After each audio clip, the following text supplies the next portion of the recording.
Morning. आज का हमारा अध्याय है भारत का संविधान। तो जैसा कि विदित है कि भारत का संविधान फर्स्ट ग्रेड, सेकेंड ग्रेड और आने वाली बहुचर्चित भी चल रही जो फॉर्म आवेदन जो अब तक 23 लाख से ज़्यादा फॉर्म आ चुके चतुर्थ श्रेणी कर्मचारी के, तो उसमें भी ये भारत के संविधान की बारे में जानकारी या चैप्टर उसमें दिया हुआ है। तो आज हम भारत के संविधान के बारे में पढ़ेंगे। तो प्लीज़ आपसे मेरा निवेदन है कि आप ज़्यादा से ज़्यादा सब्सक्राइबर्स करें और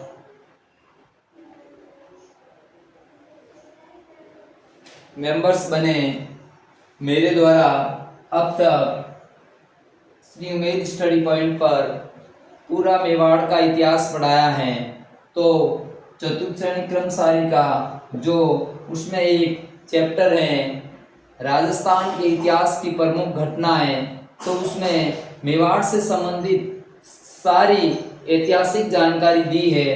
तो मैं आशा करता हूँ कि मेवाड़ से संबंधित जितनी जानकारी दी है उसमें से अधिकांश प्रश्न आपके उसमें से आएंगे। और जैसा कि विदित है कि मेवाड़ इतिहास के बाद हम अगला इतिहास मारवाड़ का इतिहास करेंगे। तो पहले मैं एक चैप्टर के रूप में आपके सामने जो चतुर्थ श्रेणी कर्मचारी फर्स्ट ग्रेड, सेकेंड ग्रेड और पुलिस कांस्टेबल की आ रही, तो उसमें भी सामान्य रूप से संविधान के बारे में पूछा जाता है, तो उनके बारे में आज हम चर्चा करेंगे। तो भारत के संविधान चर्चा करने से कि संविधान एक नियमों की एक ऐसी श्रृंखला है जिनके द्वारा किसी देश का शासन चलाया जाता है। तो भारत देश में ब्रिटिश सरकार की सत्ता थी और अब उन्हें पता चल गया कि यहाँ लंबे समय तक नहीं रह सकते हैं और भारत की सत्ता भारत के लोगों को सौंपनी चाहिए। तो कहा जाता है कि सर्वप्रथम ब्रिटिश सरकार द्वारा एक कमेटी का गठन करते हैं, तो उस कमेटी का नाम कैबिनेट मिशन है। तो ब्रिटिश सरकार द्वारा एक समिति करते हैं, तो कैबिनेट मिशन जो कि 1946 मई 1946 3 सदस्य लॉरेंस अलेक्जेंडर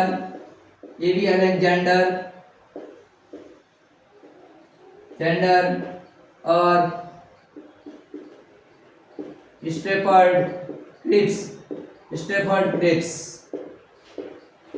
तो ये 3 सदस्यों का दल भारत आता है और भारत में आकर एक भारत के संविधान के निर्माण हेतु एक सभा का निर्माण करते हैं। उस सभा का नाम संविधान सभा है। उस सभा का नाम संविधान सभा है। अब संविधान सभा का निर्माण करने के लिए ब्रिटिश सरकार द्वारा, चूंकि भारत 562 से भी ज़्यादा रियासतों और ब्रिटिश प्रांतों के रूप में फैली हुई थी, तो संविधान सभा के सदस्य के लिए कम से कम जहां की जनसंख्या 10 लाख या 10 लाख से अधिक है, वहां से एक सदस्य का मनोनयन या निर्वाचन, जैसा कि देश की रियासतों से सदस्यों का तो मनोनयन था और उस समय ऐसी कोई व्यवस्था नहीं थी, तो अप्रत्यक्ष रूप से ब्रिटिश प्रांतों से सदस्य ब्रिटिश सरकार द्वारा चुने गए थे। तो अब संविधान सभा के निर्माण में 10 लाख के अनुसार संविधान सभा में 389 सदस्य थे। भारत की संविधान सभा में 389 सदस्य थे और 389 सदस्य में से 292 सदस्य ब्रिटिश प्रांतों के,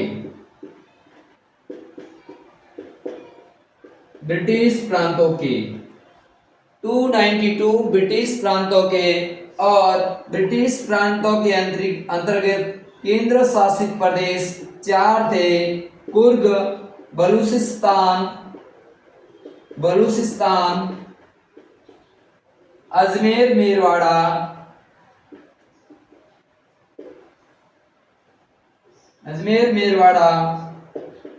और दिल्ली या दिल्ली। तो ये 4 केंद्र शासित प्रदेश थे। तो 92 प्लस 4 यानी 296 ब्रिटिश सरकार के अधीन थे, वो सदस्य थे। और इसके अलावा देशी रियासतों से 93 सदस्य, 93 सदस्य थे।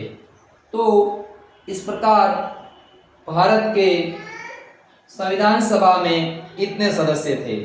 फिर कहा जाता है कि देश की आज़ादी के समय सांप्रदायिक दंगा और कुछ मुस्लिम बहुल क्षेत्र थे, वो भारत से अलग होना चाहते थे।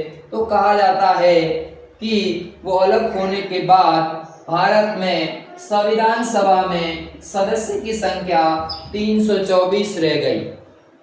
तो कितनी सदस्य रही? मुस्लिम लीग के हटने से 15 अगस्त 1947 को हट जाते हैं और 324 सदस्य रह जाते हैं। इनके पश्चात हमारे जो संविधान सभा की जो बैठक होती है, प्रथम बैठक 9 दिसंबर 1946 ईस्वी को होती है। वैसा कि अंतरिम सरकार के रूप में सितंबर में प्रधानमंत्री पंडित जवाहरलाल नेहरू के रूप में अंतरिम अस्थायी सरकार का भी गठन होता है। उसमें जवाहरलाल नेहरू देश के प्रधानमंत्री बनते हैं। तो अब 324 सदस्य रहे और कहा जाता है कि संविधान सभा में 299 सदस्य उपस्थित थे और उस समय जो अंतिम बैठक हुई कह सकते हो, जो कि अंतिम बैठक 24 जनवरी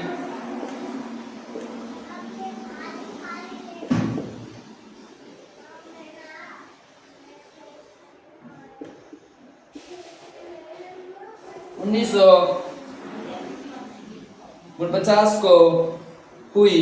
तो इस बैठक के अंतर्गत ये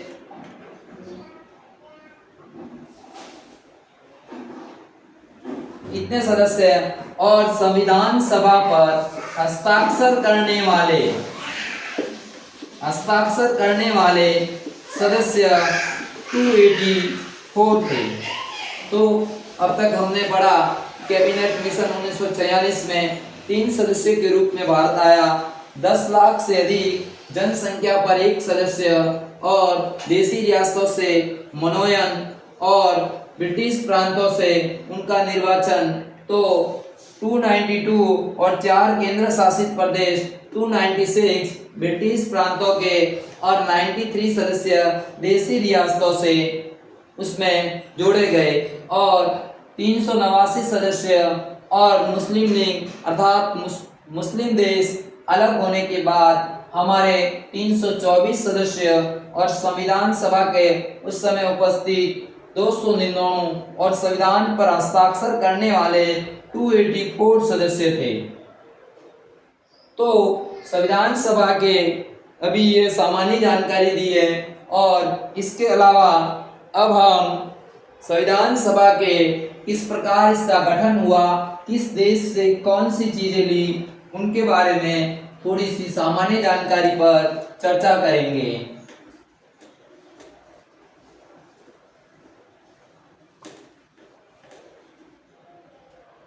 तो हम कहा जाता है कि संविधान का निर्माण करने के लिए डॉक्टर भीमराव अंबेडकर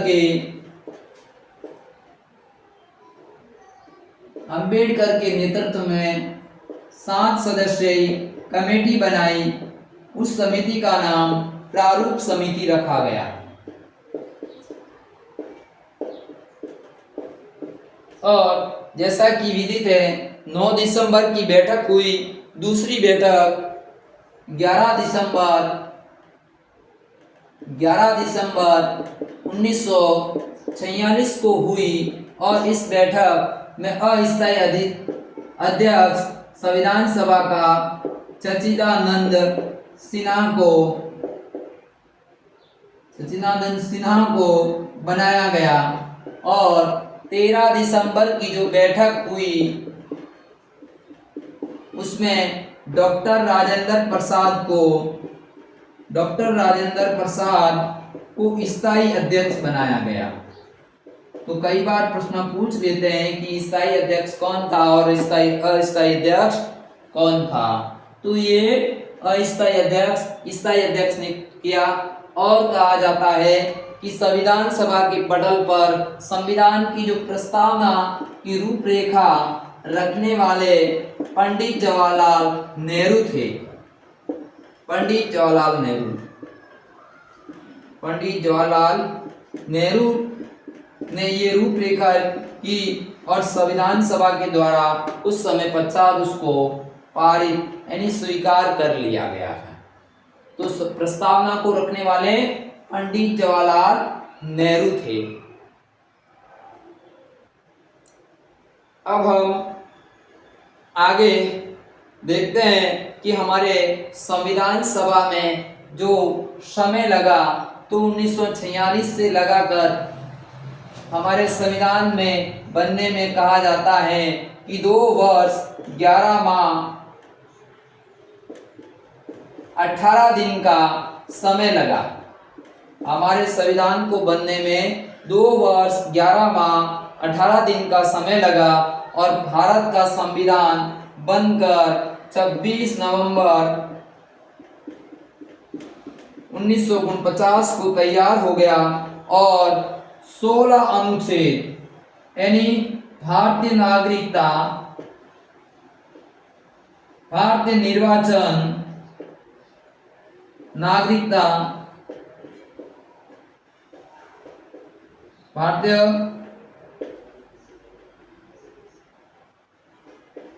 नागरिकता, भारतीय निर्वाचन एवं कुछ अनुच्छेदों को आंशिक रूप से 26 नवंबर 1949 को ही लागू कर दिया गया था। क्योंकि भारत का संविधान ये यानी बनकर तैयार भी हो गया था, तो हमारे माननीय जो वर्तमान प्रधानमंत्री नरेंद्र मोदी जी द्वारा 26 नवंबर को 2015 से विधि दिवस के रूप में मनाने का ऐलान किया है। जो प्रतिवर्ष हम 2015 से 26 नवंबर को विधि दिवस के रूप में संविधान दिवस के रूप में मनाते हैं। इसके पश्चात 26 जनवरी 1950 को भारत का संविधान लागू हुआ। तो प्रश्न आता है कि भारत का संविधान कब लागू हुआ? 26 जनवरी 1950 को। और आंशिक रूप से ये 16 अनुच्छेद लागू कर दिया और बनकर तैयार अर्थात 26 नवंबर 1949 को बनकर तैयार हो गया था। तो इस प्रकार भारत के संविधान बनाने में हमारे विधिवेताओं और निर्माण करने वाले भारत के संविधान के जनक कहे जाने वाले डॉक्टर भीमराव अंबेडकर एवं उनके सदस्य एवं संविधान के निर्माण में जितने सदस्य हैं उन सब की महती भूमिका रही है। तो अब हम कह सकते हैं कि हमारे संविधान में बहुत सारी चीज़ों को अदर देश से ली गई हैं, उनका गहन अध्ययन करके चूंकि भारत देश एक विस्तृत है तो उसमें हर तरह के किस प्रकार संविधान होना चाहिए सोच समझकर बनाया है। तो एक तो भारत का संविधान है सबसे बड़ा विश्व का लिखित निर्मित यानी जिनका निर्माण किया गया है और भारत का सबसे बड़ा यानी विश्व का सबसे बड़ा संविधान कह सकते हो, जिनके अंतर्गत हम कह सकते हैं कि मूल अनुच्छेद 355 थे और उस समय अनुसूची 8 थी और संविधान के भाग 22 थे। तो कई बार प्रश्न आ जाता है कि भारत में मूल संविधान में कितने अनुच्छेद थे? 355 अनुच्छेद है और मूल अनुच्छेद में अनुसूची 8 है और भाग 22 है और वर्तमान में 475 से भी लगभग 475 प्लस अनुच्छेद है और अनुसूची वर्तमान में 12 है और संविधान के भाग 25 है। तो दोनों चीजें ध्यान रखनी है। मूल अनुच्छेद में 395, अनुसूची 8, भाग 22 और ये 475, ये अनुसूची 12 और भाग 25 हमारे संविधान में। अब संविधान में एक शब्द आया है गणतंत्रात्मक। तो कहा जाता है कि गणतंत्रात्मक यानी हम गणतंत्र क्यों मनाते हैं? तो सीधी सी स्वाभाविक बात है, संविधान तो लागू हुआ ही था लेकिन गणतंत्रात्मक का अर्थ है कि जनता का शासन, जिनका मुखिया का चुनाव प्रत्यक्ष नहीं लेकिन अप्रत्यक्ष रूप जो सदस्य के चुने हुए उनके द्वारा होता है। तो जो मुखिया का चुनाव होता है वह अप्रत्यक्ष रूप से जनता द्वारा होता है, इसलिए हम इसे गणतंत्रात्मक शासन कहते हैं। 26 जनवरी 1950 को ये आते हैं। फिर इनके पश्चात हमारे संविधान में कहा जाता है कि भारत में ब्रिटिश सरकार के समय 1935 का जो अधिनियम था, जो मूल स्रोत किस देश से कौन से लिए है? तो 300 ये 1935 अनुच्छेद है। लगभग कहा जाता है कि वर्तमान भारत के संविधान में 60% बातें वो 1935 के अधिनियम से ली गई हैं। फिर हमारे देश में ब्रिटिश सरकार का शासन था तो स्वाभाविक है तो कुछ चीजें तो वहां से ली होगी। तो संसदीय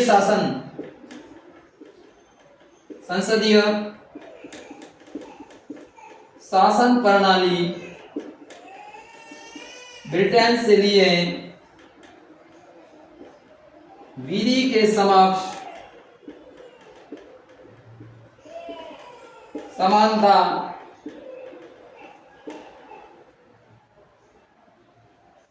फिर संसदीय शासन व्यवस्था में जो कि मंत्रियों का बंटवारा है, कैबिनेट का किस प्रकार निर्माण करना है, ये हमारे ब्रिटेन से लिया गया है।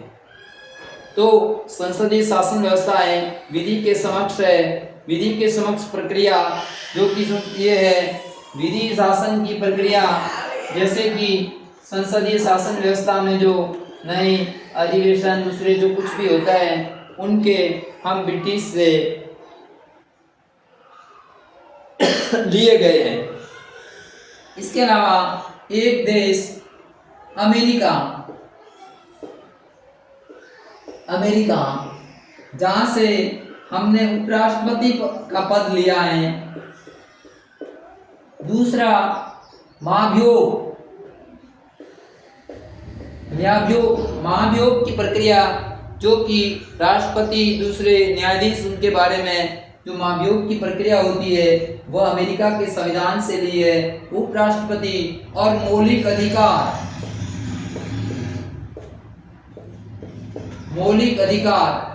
वो भी अमेरिका से लिए गए हैं। तो अमेरिका से उपराष्ट्रपति का है, महाभियोग की प्रक्रिया है, मौलिक अधिकार है, ये अमेरिका देश से लिया गया है। फिर कनाडा एक छोटा सा देश है जहां पर ये विषयों का बंटवारा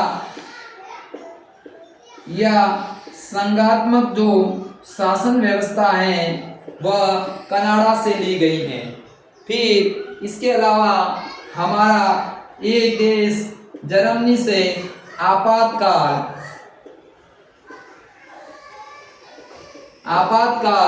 जर्मनी से लिया गया है। इसके अलावा संविधान में संशोधन की प्रक्रिया, जो हमारे देश का संविधान है उसमें संशोधन की जो प्रक्रिया है,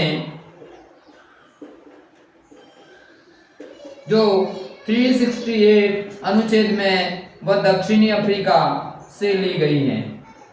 कहाँ से ली है? दक्षिणी अफ्रीका। फिर इसके पश्चात रूस, जिन्हें सोवियत संघ कहते हैं, उस देश से मूल कर्तव्य लिए गए हैं, जो कि भारत के मूल संविधान में न जोड़कर 42वां संविधान संशोधन 1976 में पारित हुआ था।